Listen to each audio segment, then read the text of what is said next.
Welcome back to the Parent Edit podcast. Today we have Dr. Tuesday Watts on the sofa with us. Mother of three, wife, and psychologist. One of the things you talk about a lot in your content is giving words to the part of motherhood that we don't discuss. Is there anything in particular that drew you to focus on that, or was it mainly based off your own experience? It was a bit of both, mainly my own experience, but also just the conversations I was having with the mothers I was coming in contact with who were having all of these experiences that very much felt like they lived in the shadows, that no one was really talking about, no one was really like deep diving into or really going there. I felt that in my real life as well when I became a mum for the first time. Certainly there were so many parts that I wasn't expecting to come face to face with, shadowy, uncomfortable parts of my experiences, my feelings, my emotions that no one gave me the heads up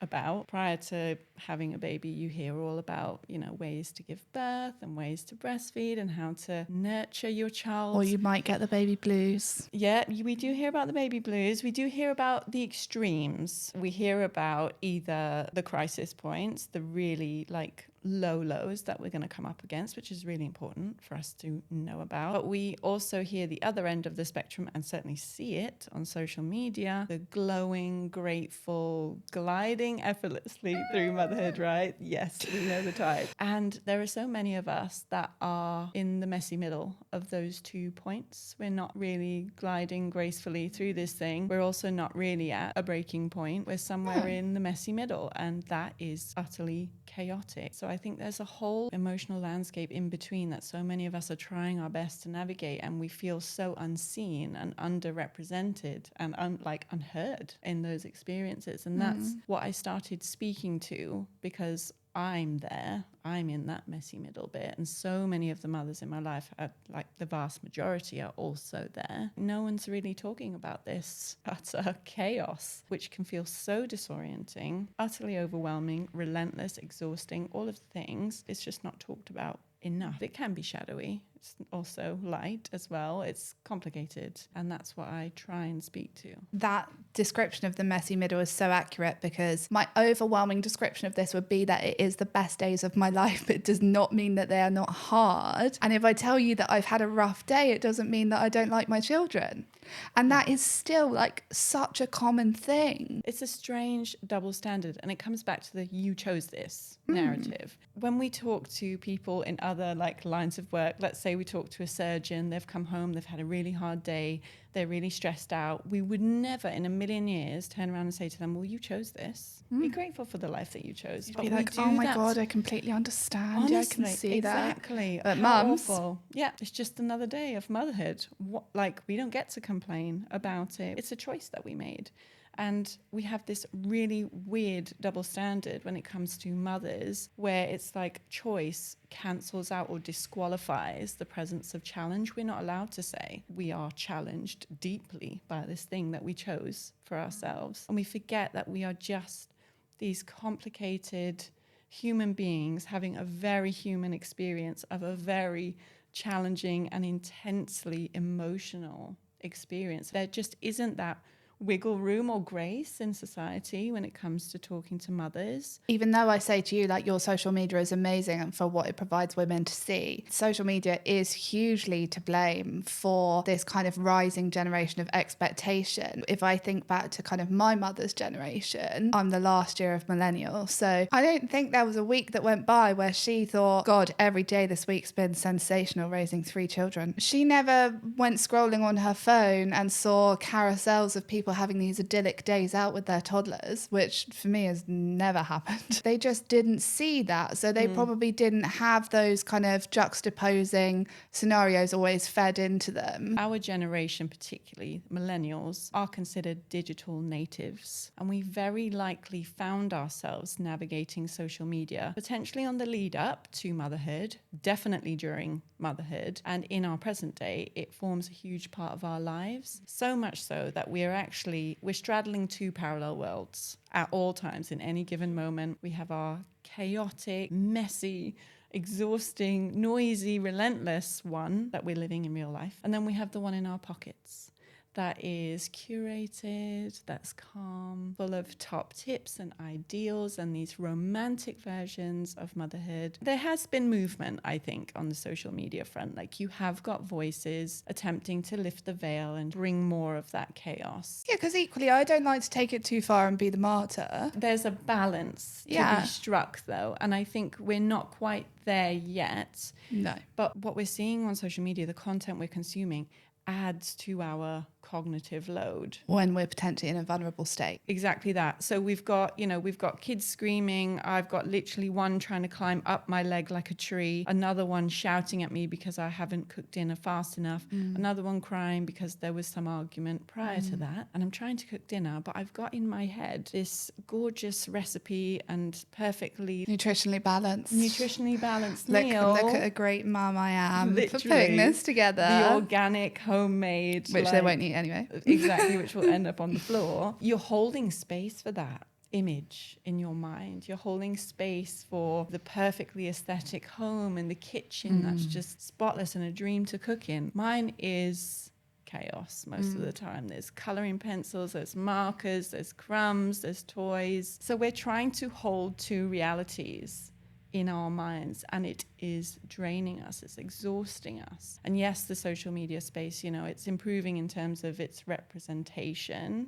I think, and also there's a balance. Like we said, we like a bit of escapism every now and again, but it's still taking space from our cognitive bandwidth. And it's often space we don't have. The other day, I got back from a long day out of parenting or what have you, and I came in and my husband was picking her up from nursery, and I was like, okay, I've got 10 minutes, I'm going to set up and we'll do baking together, and she'll walk in. It'll be so nice because I'll have everything set up and I'm really calm, and what luxury this is to have 10 minutes before she comes home. And she came in and baked with me for 10 minutes, and then she got off and then literally started shouting at me. She wanted to watch Toy Story. And I was like, have I done this? Have I made you obsessed with the TV and cartoons? Is this my fault? She might have maybe taken more from our valuable time if I had just sat down on the sofa with her and watched Toy Story and held her hand rather than tried to do this perfect idyllic activity. And it is that we are often fed that we should be doing all these things. It's a tricky one, isn't it? But the sentence you just said had the word should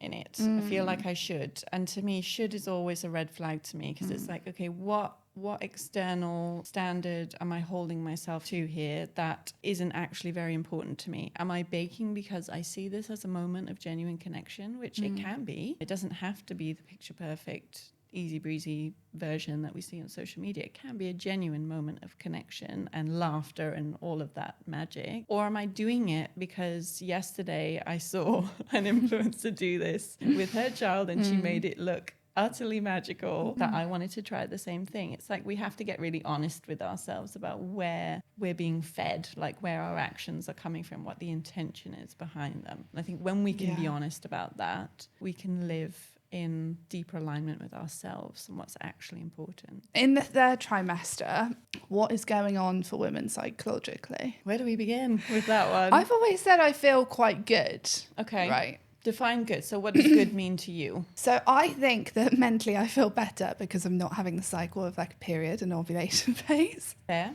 Which I love about pregnancy. Yeah. And the postpartum bit is a bit rocky for me. Psychologically, there's a lot of weight and pressure. There's a lot happening both externally and internally.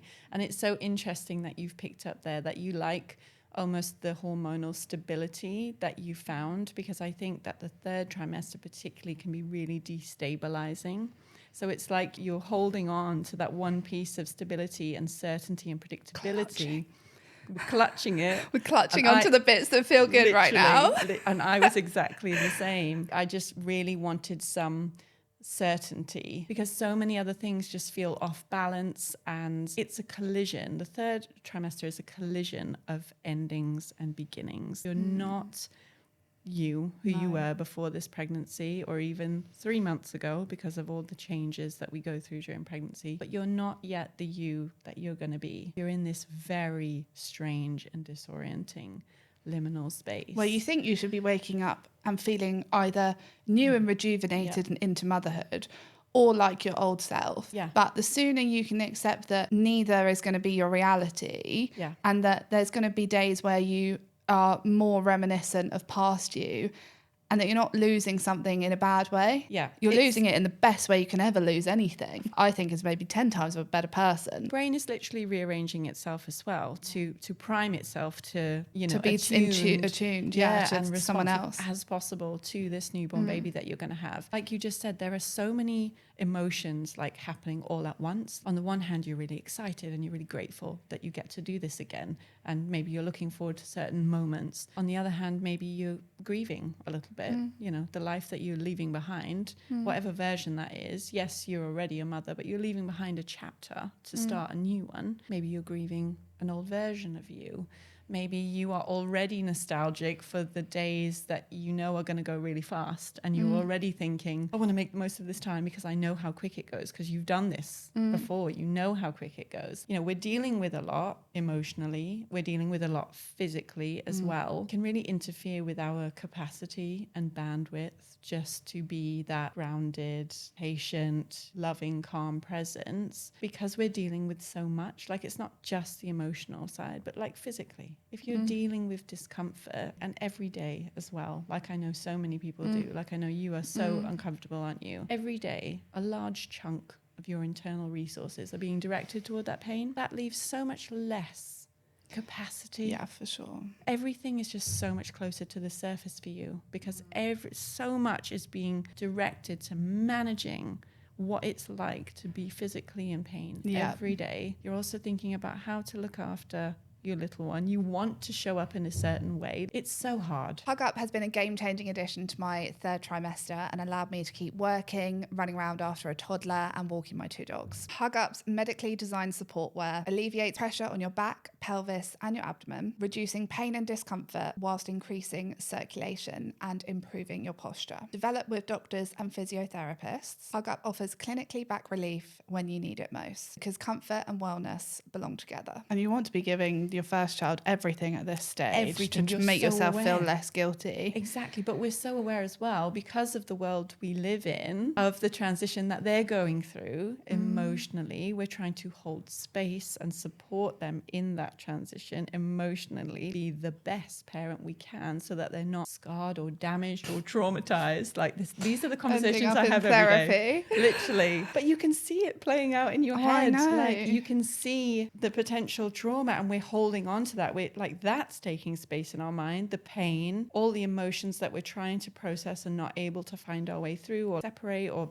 decide what's what. There is so much going on, and our identity, looking in the mirror, and just, I had so many moments in my pregnancies, like less so in the third because I was so much more accepting of myself. Definitely the first and second pregnancies, I would just look in the mirror and be like, I just don't know her. Yeah. But she's looking back at me, and I am in this body, and I don't know this body.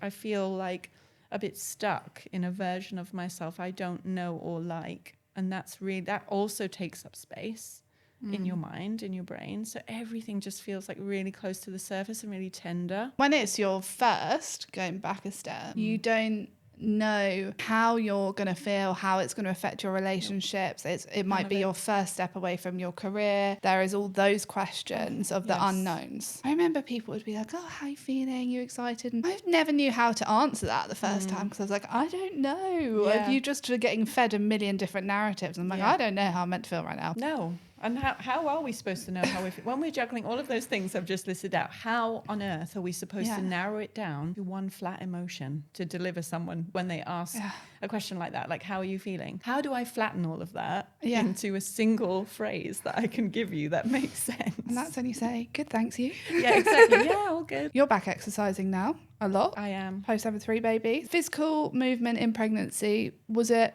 possible for you? Did you prioritize it? Did you enjoy it? I had an experience I didn't want during my third pregnancy, because I had SPD terribly in my second pregnancy as well. They were recommending crutches and all the rest of it. But I had a 2-year-old who needed lifting every second of the day into the high chair and into the car seat, and it's just not feasible. So between my second and third pregnancies, because there was a longer window, I was like, I'm going to get myself really strong. I'm going to not have SPD this time. That's just going to wish it away. Defeat it. I'm going to get myself in the best shape of my life. And I did, and I still got it.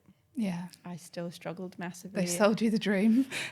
I was still like uncomfortable every single day, in pain constantly. And so I had to give up exercise. I think I went till about 20 weeks where I was still exercising like regularly. And then I was like, you know what, I just have to be really honest here. I'm not going to sustain this. So I changed up my expectations. I got really honest with myself. It's not going to be what you imagined it, like a super fit pregnancy. And I had to come to terms with that, which was hard to begin with, and then just get more realistic about what I could do. And I walked every single day. I was like, if I get right down to what does exercise do for me, it's the most accessible form of regulation I've got. I feel so much more in touch with myself and connected and able. And you can take that throughout your whole day. It changes the tone for the whole day. You have the capacity it throughout gives the capacity. It literally increases my tolerance. It increases my bandwidth. I feel so much more able to cope with whatever comes my way. But when I was pregnant for the third time, I had to like try and recreate that through a walk, like a daily walk that was like non-negotiable. Right, I can get the same regulation out in nature every single day. Walking is emotional processing. It's bilateral stimulation for your brain. It helps create a sense of like inner spaciousness. Off the back of your experience with your pain and your exercise, whether that is mentally or physically, women do struggle to recognize themselves. What is happening psychologically that is making them feel like that? Is it that women are still putting too much weight on what they look like, or is that just a completely normal response to a changing body? I mean, it's a completely normal response. As women, our identities are constantly evolving and changing, and we're becoming a new version of ourselves all the time at different points in our life. But I think during pregnancy, so much of our identity is wrapped up in what we look like physically, but not just the appearance of us physically, but the way we move, how strong we are, the way we walk, the way we're able to dress and express ourselves through clothes. There are so many pieces of our identity in that. It's not just the physical piece. And I think during pregnancy, the changes are so fast that our brain almost can't keep up. There are so many things that we just don't recognize, so many like points of contact and familiarity that we are used to having with our bodies that we just don't have anymore. We just don't get that feedback from ourselves. So we can feel just really like, I don't know her. I don't recognize her. I don't like her. She's unfamiliar to me. There's a lot going on for us that isn't just about, I've gained some weight. It's so much deeper than that. I'm very conscious that people are going to watch this in their first pregnancy. It's not all doom and gloom. I just think it's really important to acknowledge that whether it's your first, second, third, fourth, fifth pregnancy, if you're currently surrounded by people saying, oh my God, are you so excited? You don't have to say yes. Yeah. And you're not a bad person if you're not feeling it either. God, no. Listen, this isn't about putting a dampener on the experience. I get these questions a lot from women who haven't had babies yet. You're talking about motherhood in this light. Do you think that it's going to put women off of motherhood? And it isn't about that to me. Like, this isn't about just putting a dampener on the experience with heavy truths. I think it's about making more of it available to us. It's about accepting the feelings that we're told we shouldn't be having, or maybe we're having that inner wrestling match with that we feel like maybe we shouldn't be feeling that way, because that's certainly not the story we've inherited about, being a good mother or making this look easy. There are lots of pieces to this. But ultimately, I think if we can get comfortable with what we're feeling, saying it honestly and openly, it does make more of the experience available to us, because we're resisting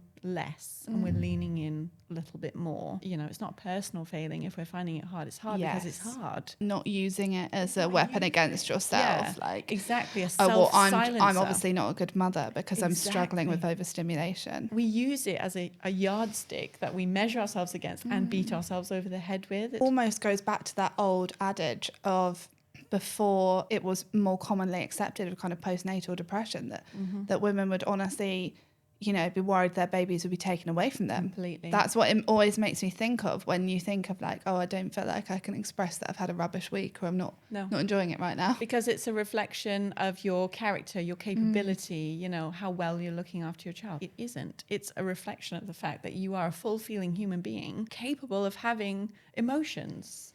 that vary. Who also maybe hasn't had any support, any adult conversation for 7 days, or you're doing all the things, you're maybe back at work, or you're struggling with breastfeeding, or you're still only getting a cumulatively 4 hours sleep a night. You're wondering why you're not feeling like you want to jump on your husband as soon as he walks through the door. There's nothing left in the tank. But it's a bandwidth thing. It's a capacity thing. Like, we just haven't got it. We all feel like better parents when we've had a moment away, whether it's half an hour, half a day, whatever. I say that about like my work. People say to me, I can't believe you work. When you have such young children, you know, these are the days. You need to be enjoying these days, making the most of these days. They go by too fast. All of the things. The good things. All of the good things. But I'm like, no, my work is for me. And I see my work because I am a creative. It's creative rest. It is how I am recharging my batteries and my soul. I just feel like a human being again. And I feel like me again. Like, this is a touch point for me to my identity that I sometimes lose touch with in the chaos of the day-to-day.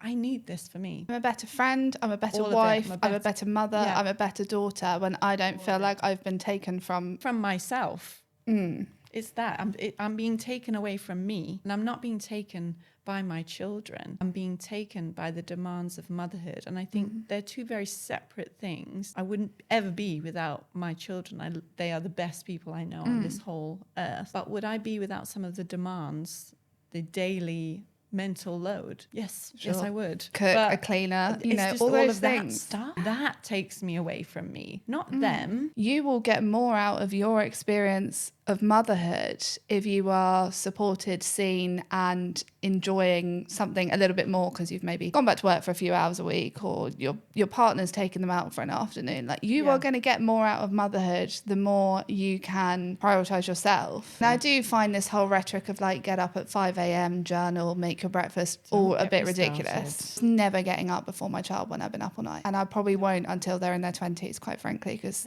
sleep is more important. Filling up your cup can look like a walk by yourself for an hour with a podcast. It does not have to be journaling and drinking 6 litres of water before 6 a.m. And all of a sudden, my feed is filled with the most insane wellness routines I have ever seen in my life. I saw one that started at 3 a.m.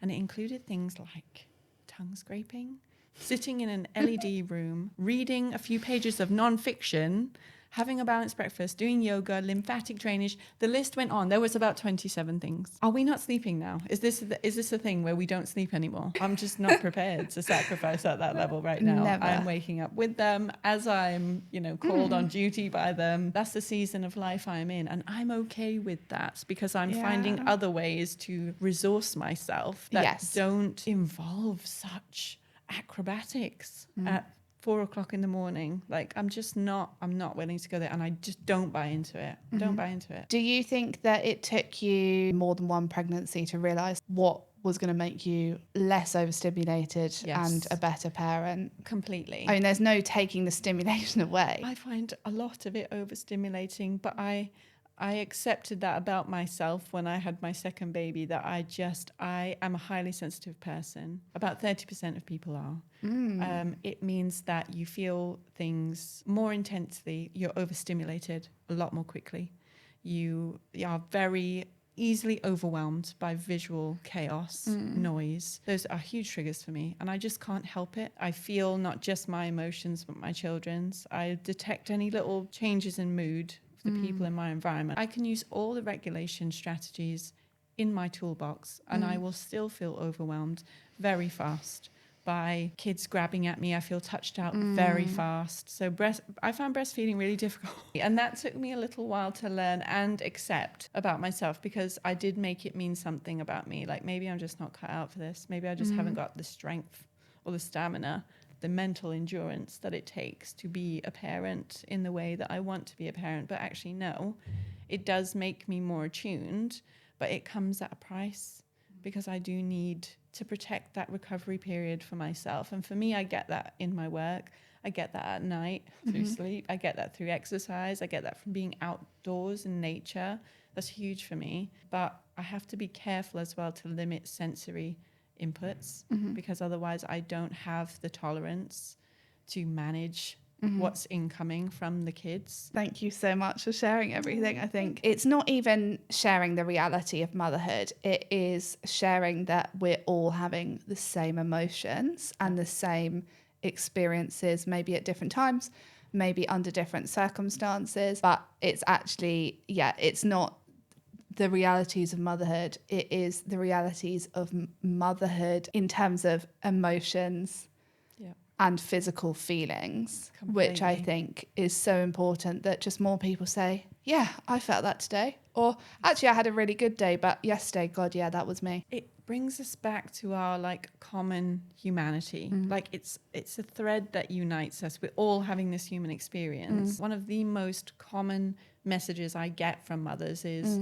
this is going to sound really strange to you, but I actually get comfort from knowing that I'm not the only one who's having this difficult experience. Like, I'm sorry you're having this difficult experience, and I'm also having it, but you won't know what a comfort it is to know that actually I'm not alone in this experience. And it's like, we may be more fragmented as a society than ever before in terms of our villages. We hear a lot about, we've lost our village. We may be apart, but we are still mothering together. We are still having this very normal, very common human experience that unites us even though we're apart. And I think like that's what I love speaking to a lot. And I think it just it does create capacity, knowing that we're not alone. Any common experience you can find with someone, whether that's at the school gate or through seeing it on socials, because you're not always going to have those moments of connection with people in real life. No.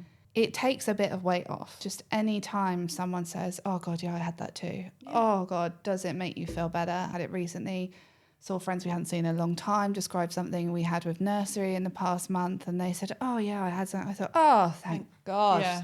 It's not just me. We thought we were really going through it. And they were like, no, I had it 10 times worse than that. Brilliant. That's what I needed to know. Now I feel like a good parent. I can carry on again. Like, it is so funny. You just, those little moments of connection. We need each other. We're meant to be like a connected species and have our groups that we find solidarity with and like a commonness with, and seenness. It's seenness, isn't it? That's being seen as your whole person having this experience because someone else is having the experience. It's like a mirror, like looking back at you. It's such a beautiful thing to tap into, and social media is powerful for that. It does let us do that in bigger ways than we've ever been able to before. Well, you are leading the charge on helping women, so thank you. Where can everyone find you if they want to follow you? I'm on Instagram at I am Dr. Tuesday. I try TikTok. I forget about TikTok. I maybe shouldn't admit that. I have a TikTok and I just forget.